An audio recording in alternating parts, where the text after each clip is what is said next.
Welcome to ShineThru's Founder Stories. I'm Kath, and I'm the brand and marketing specialist here at ShineThru. In this series, we're going to talk to successful business owners, most of them women owned, with the goal of inspiring other entrepreneurs by sharing their path to success, which we know is not always a straight up ladder. Sometimes it's a spiral staircase. And what better way to get started than by having a chat with ShineThru's founder and CEO, Paige Weber. Hi, Paige. How are you? Yay. Hello. I am great. I'm very excited for this. Me too, and we have lots to cover. But before we dive into your origin story, just one question. Which was harder, starting Shine Through or climbing Mount Kilimanjaro? That's a great question. I would say starting Shine Through was almost accidental, so it was almost easier. Climbing Kilimanjaro was the hardest thing I've ever done in my life, and I don't have any plans to climb another mountain for a very long time. I love it. I love it. I kind of know like what's going to be your answer, but I'm going to ask it as well. If you So, count starting a business for me at least as like tripping and falling into it, then I'd say it was easy. awesome. So, Right. one question that I always love asking is what's one quote that always gets you going or guides, how you run things in both professionally and in your personal life? I have a lot of quotes. I actually keep a little note on my phone. Anytime I hear something I like, I'll write it down and try to remember who it came from. And there's one that I just really love and cling to because it applies everywhere, but it's "You're far too smart to be the only thing standing in your way." It's by a woman, Jennifer Freeman. And I think, especially in the business growth journey, but also in so much of our personal lives and personal decisions too, we really are capable of way more than we might realize. And we're smart enough for that. We're ready to do it, but we are the ones stopping ourselves and getting in our way. And every time I remind myself of that, I'm like, okay, I can do this. It stokes a fire and encourages a little bit more courage. So yeah, that's a great quote. And then I have another one by Lucille Ball, which I'm sure a lot of people have heard, but "I'd rather regret the things I did than the things I never tried." That I love. is so resonant for me. Yeah, I think a lot of people, I don't know if it's a female thing, but sometimes it's just us saying, can I really do it? And it's a matter of just taking the leap and giving it a shot. So great. Thank you for sharing that. And you can think about it all you want. You can build all the scenarios in your head, but until you actually take action and try it, you'll never know what the end outcome can be. And I guarantee you it's going to be a lot easier and better if you just jump in and try it. So, just before we talk about the business, can you give us like a very brief background about yourself, like how you started in this profession, your personal life? Yeah, definitely. So I joke that I'm fully Midwestern at this point. Born in Ohio, grew up in Naperville, Illinois, went to school at Iowa, go Hawkeyes. Then I actually started Yay. my career in sales down in Kansas City. I had a triple major and a lot of degrees, but none of them applied to sales. And it just sounded to me really fun. It felt like I get to do something different every day. And I thought, why not? Let's jump in and figure it out. So I was an IT recruiter and then an account manager for 2 years. And I look at everything I've built now, and I really owe that initial experience to so much of what I've created because to do sales is really hard. You have to be bold and just go out and understand products and understand how to explain them. And I was really good at that job, but I also didn't love it because I was really missing the creative piece. And so then I kind of had a reflection moment and realized that there is one step above sales, and it's this beautiful part of the funnel called marketing. When I was in high school, I studied art, and I've always loved art. I've always loved creativity. I love words. I love working with pretty much every single aspect that is marketing. And so I realized I wanted to make that career shift, and I pivoted over to a small digital agency. And I'm Mhm. also so grateful for this step in my career path and career arc because being in a 15-person agency and I came in as an account manager, I was able to see everything. I was able to really get to know all different aspects of great marketing. And everyone was so kind and let me because they knew I was coming in from a sales background, not necessarily marketing. And so they let me get very hands-on with all the different moving pieces. So I got to experience a little bit of web design and web development, what it is to build X and UI. I got to learn SEO, I got to learn site speeds and Google rankings. But then I have to say my favorite part was learning branding and graphic design and really understanding strong copywriting and strong social media presence. And it was really fun because as an account manager, I was then the liaison between this digital agency and all of their clients. So I also got to learn what it is to explain and to work with business owners and really build an entire marketing machine from, at points, it'd be nothing. So I did that for a few years, absolutely loved it. At this time, I'm in Kansas City, and I'm originally from Chicago, and I just really missed being home. So I ended up somehow securing a director of marketing position in-house back in Chicago. So packed my bags and moved back here. And then that was just the best possible stepping stone and experience for me, because now, rather than working with a bunch of different clients, I got to really hone in side by side with actually another female CEO who's very successful and such a mentor to me. I look up to her and just appreciate everything that she has done for me and taught me. But it was great because I got to see how she ran her, multi-million-dollar business and got to work building up the entire department of the marketing arm of the company, while also getting to sit in on understanding operations and understanding sales. And it was such a variety, and it gave me such firsthand experience of what it is to build a business and grow a business and scale a business, while also developing an entire marketing division.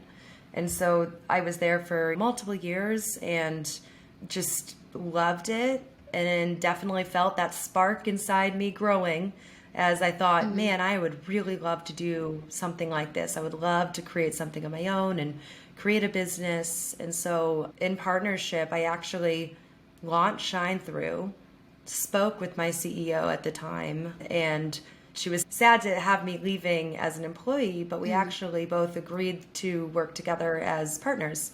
And so they were officially my first client starting ShineThru, and we still work together today. They're just a wonderful client. And it was such a great jumping off point because it really allowed me to immediately have someone to work with and then, grow my clients and grow my portfolio from there.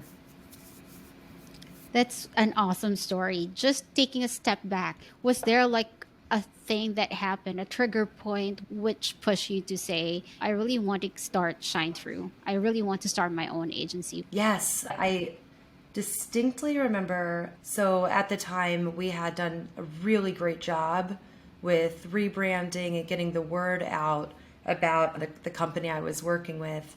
And I was just casually speaking about it at a family party. And someone at the party said, "Oh, wow, that is amazing. And that's exactly what we're trying to do. We need a brand and we need messaging and we need a logo and we need a website. Can you do that for us?" And I thought, yeah, I probably can. Yeah, I can figure that out, sure. And then I thought, wow, that'd actually be really fun to have a little side hustle, a little project on the side and help. It was a completely different industry. It was a consulting firm. And I said, yeah, I think that'd be a great path. And so we got together, and I just discovered how much fun it is to brainstorm with really smart people and, get to build the branding and the identity and the messaging. And after we successfully launched their brand and site, then, 3 more referrals came in from that company. And I Wow. would say Okay. it just kind of snowballed and grew very, very naturally. Most of my business journey to this point has been very, very natural. A lot of positive referrals. And even when I would do networking, it was always with the intention of just educating around branding, what it is and why it's important, and never pressuring anyone to buy. But I think with that approach, it's been very successful and natural because people realize, wow, I would love to have a stronger brand influence and understanding. And it really comes down to, are you proud of the image that your company is presenting? And so when I lead with that, the growth journey has really felt great. Right. And I'd say you had a lucky start. You had a client Yeah. immediately and you had the referrals going. Was there a time where you felt like you were having trouble finding a new client? And how did you kind of approach that? So, because sometimes there are dry Yeah. periods, right? Like, Oh, of course. Yeah. how was that experience? It was interesting because I think after I would say the first 4 or 5 brands that I built, those were all project based. And so Hmm. after we would launch them and build their website, I would say, okay, great job, hooray, and then move on to the Leave. Yeah. next. Bye. And Right. bye. Yeah. And I realized, first of all, I love these brands and I would love to help them with their marketing because I also have that understanding. And at that point, I was already considering growing a team around that. And it dawned on me because it was scary every time you'd be excited for the launch, but you'd also be like, oh my gosh, okay, what's the next step? Who's the next client that I'm going to get? And so then I started to think about, can I convert these one-off projects into retainer clients to offer a bit of cushion and foundation so that I would have ShineThru would have month-to-month revenue, which would then allow a little bit more space and comfort to, because I really believe in naturally selling and not being desperate or Right. intense. And that Hmm. would allow some space for that type of natural conversation, networking that I really enjoy doing. And so I Hmm. actually went back to those clients and pitched a retainer model of month to month. What is it that your specific brand and marketing needs to get to your specific audience? Because it's very interesting. It Hmm. looks very different across clients. And everyone said yes. It was pretty amazing. Everyone that I Right. initially pitched to said, yeah, we would love that. We could totally benefit from an extra marketing arm. And I would say that was another huge experience for in ShineThru's history of us really starting to scale Hmm. because it offered that cushion and foundation. And I would say too, I've always been very intentional about making sure every client has a great experience and then Hmm. asking them for referrals. So most clients come from a warm spot of just being really excited by what we've built and then referring a new client. And that's a huge piece of advice I give to anyone trying to build a business or trying to find clients. Don't forget those you've already served or that are closest to you. You can always, you don't have to pressure them, but people love to help and to ask, do you happen to know anyone that fits this description that could benefit from the services that I've provided you? I think you'd be really surprised how many people want to help you and want to rave about your services. I was going to say that the referrals and the clients that you got even during your launch, it's very telling of the quality and the kind of service that you provided. And Yeah. that's why they're very happy to also recommend you to other clients. So Yes. that's great. Yes. So I'm assuming that when you started, you were just a one woman team. Yep. Is that correct?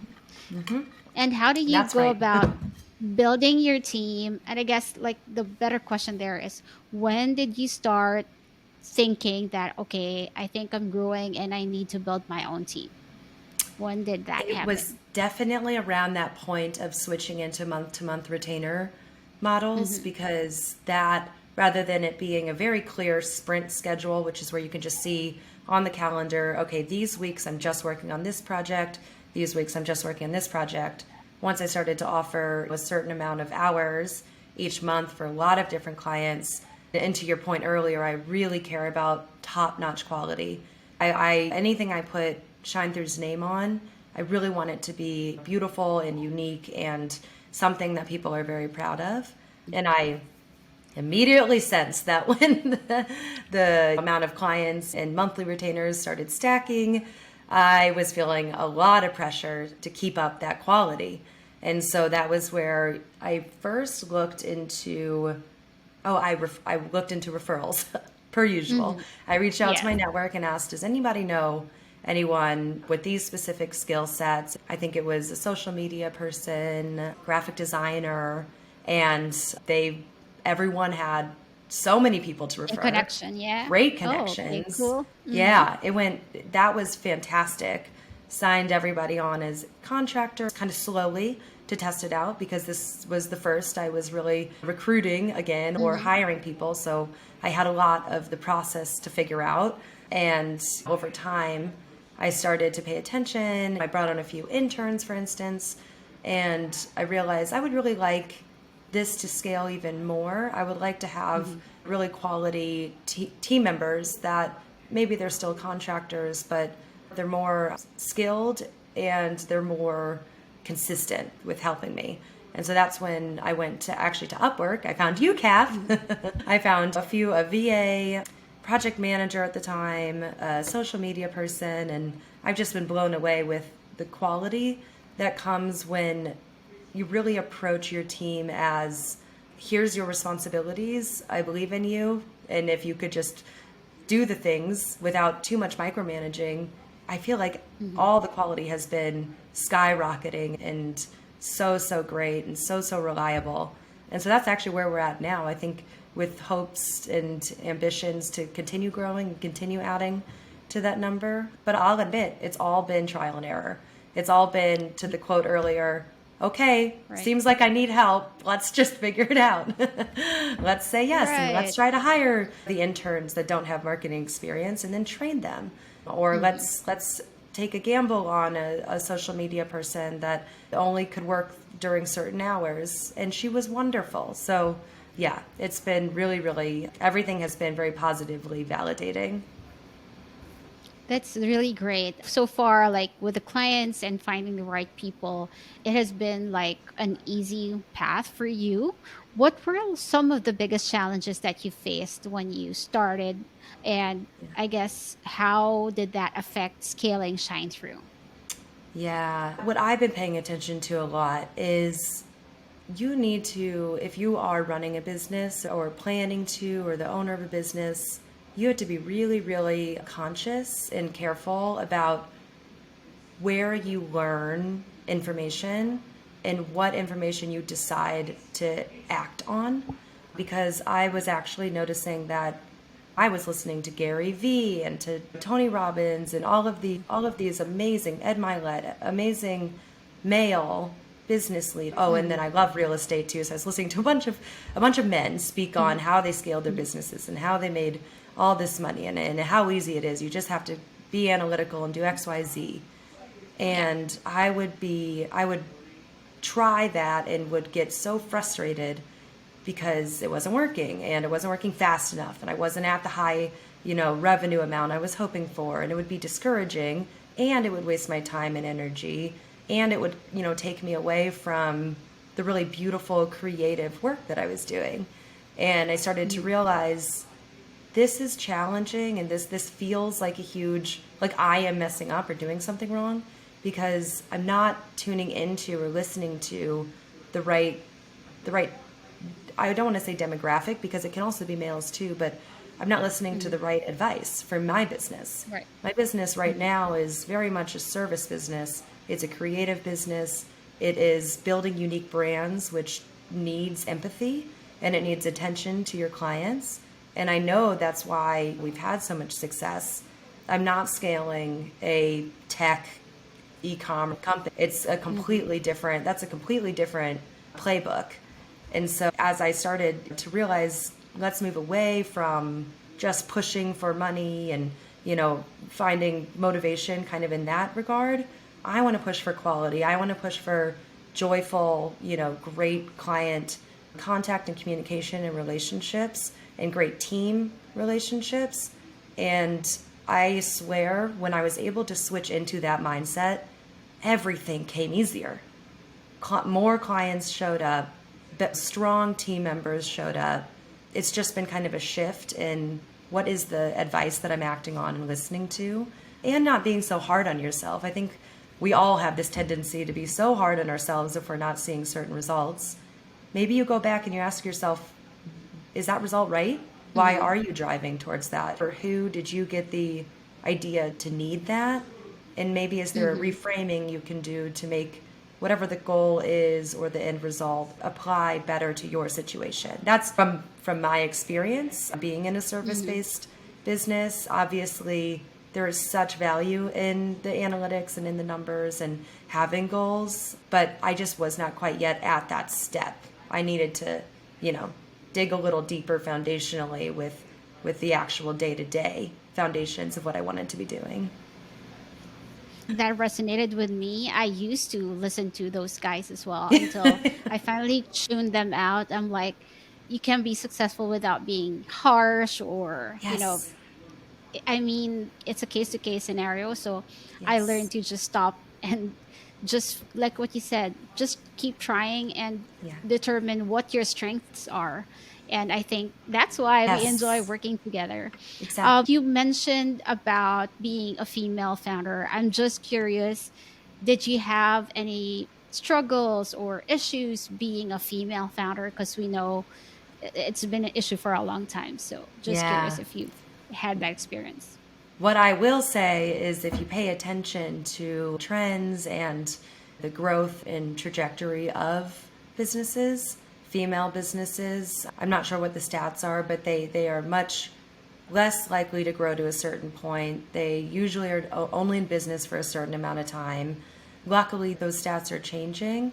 But for me personally, again, I owe so much to my first sales job where I Mhm, was literally speaking with CIOs and CTOs of gigantic companies, all men, a whole room of mhm, men I would present in front of. mhm, And I mhm, thankfully got comfortable with that. That is not a trait that I think most women have to learn at a point. And so it can be really mhm. daunting. And it can also be really natural to just say yes and go along with what might be, Right. being negotiated or encouraged for a rate or pressed upon.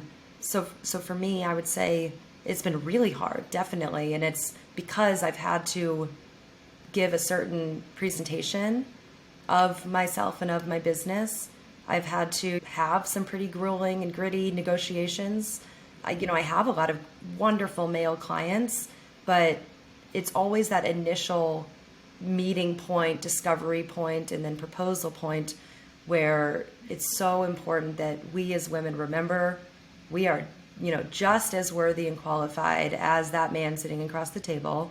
Mhm, you know, be brave and be willing to ask for whatever the rate is. That I would say a lot of times the tricky part comes to the money and to the proposal. And, mhm, charge for your worth. We're all so damn worth it, mhm, and show up confident. You are meant to be in that room as well. And so if you can, mhm. sit in that and really grow that confidence, I think it's critical if you're trying to work with more, because we do a lot of work with B2B companies and corporations, and I do think that overall the landscape is getting more inclusive. But yeah, it's just so important to show up and be just as much of a important thought leader and as present in those rooms as all of the men that are there. That is excellent advice. Before we wrap up the episode, was there like a nightmare client that you had? Just curious if that's also like an issue, especially in a service based business. Yeah. Luckily, so far, I can say I specifically have not had a nightmare client because I do say no to clients sometimes. Mm-hmm. I Mm-hmm. really, I make sure that we have a discovery call. I always have to get on a call to sense the like, nonverbals, the vibe, the comfort, and would I be comfortable having my team work with this person? And so Mm-hmm. usually my litmus test is good. I love all my clients right now. However, there is an example of someone that was initially working with one of my partners and then was referred to me for a very small portion of the project. And it Mm-hmm. was just on it, you kind of have to laugh because every single step of the process was wrong, that's bad, that doesn't look right, that's not good. All red flags. All red flags. And I just felt terrible because I was doing a tiny, ShineThru was covering only a teeny tiny portion of his overall project. And so Mm-hmm. thankfully we were able to finally wrap up our tiny portion and say Mm-hmm. good luck to the partner that was doing the rest of it, because that was like pulling teeth with that client. Right. I love that you mentioned that sometimes you have to say no. It's good to have a client per se and it keeps the business going. But I think the culture fit is also a priority It because is. you're going to be working with this client and there are let's face it, that not all clients are angels, I would They're not. say. Yeah, and you can tell too. There's always little signs, that you can pick up Mm-hmm, on. mm-hmm, mm-hmm. Yeah, and I will say that is something I have definitely learned on my journey. I said yes to everybody in the beginning, Mm-hmm. and thankfully, because they were mostly all referrals or people who are friends of people that I knew, it all went great. But Mm-hmm. remember, you and your team and your business only has so much room to serve, and that room will grow, but you need to have the right partnerships and camaraderie with your clients to offer that room Right. in that space. So saying no truly is a great thing if it means that it's keeping space and time open for the right client to come in. I love that. Now, looking ahead, how do you think Shine Through has evolved over time, and what do you see as the next future direction of the Yeah, I company? am actually, I feel like this is a really fun period of time for us, Kath, because I think Shine Through, it started very much like we were saying, a one woman service based business, very fun, very free and entrepreneurial. Just, what are the projects we want to work on, and kind of growing into what is the Shine Through process. And then as I've brought on, different team members, I've had to kind of hone the process more because they need to have clear deliverables and clear understanding Right. of what they're doing, which has been great because that also helps me, pitch and explain my services to clients more clearly. And now Mm-hmm. I think that we're at a really exciting point where we're in the process of rebranding, which I'm very excited about. It is kind of funny Mm-hmm. how it's like the shoemaker who creates shoes never has shoes himself. I think that I Yeah, have put it's off for always the case.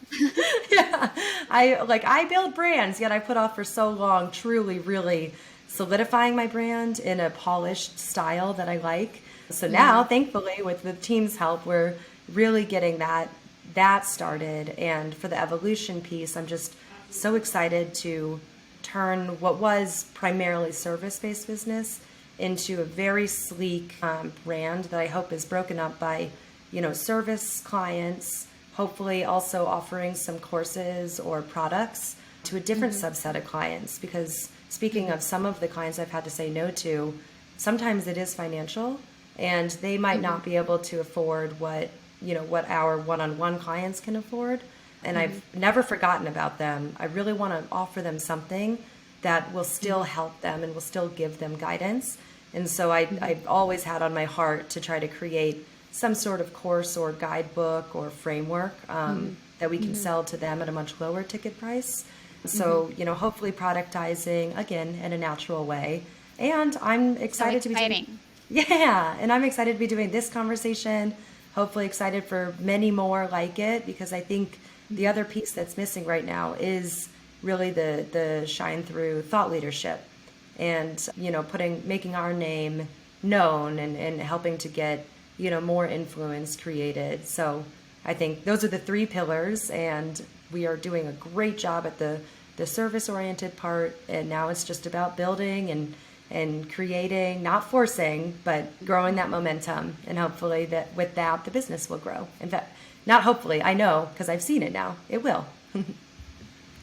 Exciting times ahead. Definitely check out shinethrough.co in case you need any brand or marketing help. Yeah. One last thing, Paige, what final advice do you have for other female entrepreneurs looking to start their own companies? Yes, I can't say it enough. I think it's so important to start. I began Shine Through while still in a full-time job. Side Mm-hmm. hustles are fantastic launching points for just getting to test your idea without it feeling very, like desperate or like you need to find clients. And even if you are fully, an entrepreneur at this point, I think that it is so important to hone in on what you're great at and where you can provide value. What is that thing that your clients are going to walk away with and are going to feel very, very excited to have? And only focus on those clients and only focus on trying to market to them and staying very specific with what you're offering in the beginning, only in the beginning. Because once you get Mm-hmm. enough clients and you get enough experience, then you You can naturally, expand. yeah, Yeah. will be able to expand. So I Mm-hmm. say first, just think about your strengths, Second, think about who's going to need them or want them. And then third, go and try it. Get out there and do it. We can think all we want, but until we actually start acting and testing, nothing can come. Very practical, actionable advice that you guys can do right after listening or watching this episode. So I started the interview talking about Mount Kilimanjaro. So I have to end it by asking you, what's your favorite way to de stress? Ooh, I have so many ways. I am very clearly, since I climbed Kilimanjaro, I'm definitely very active. So I'm looking at the lake right now. I love connection to nature. So getting outside, moving around, walking, yoga. I am one of those people that has a full morning routine and evening routine. I think self-care is so important and really important in building your confidence too, and loving yourself. I think it's so important because I think a lot of stress comes from kind of not being quite sure about, yourself or about what's coming next. And I think the more that we can get comfortable just being with ourselves and understanding our thoughts and appreciating our body and what it can do, that is always going to help to dissipate stress. That's very inspiring, Paige. Thank you so much for sharing your founder's journey. I'm sure a lot of people have been inspired, and that was very helpful for them. I hope so. And we have a few guests lined up with very exciting stories as well. So make sure to stay tuned for that. Anything that you'd like to mention before we close the episode? I guess I'll throw this out there. If anyone has questions or would appreciate a response from me, feel free to send an email over to paige@shinethru.co or kath@shinethru.co. We'd love to Yes, get a we'd love conversation to. started. Definitely. Thank you so much, guys. See you next week. Bye. Bye.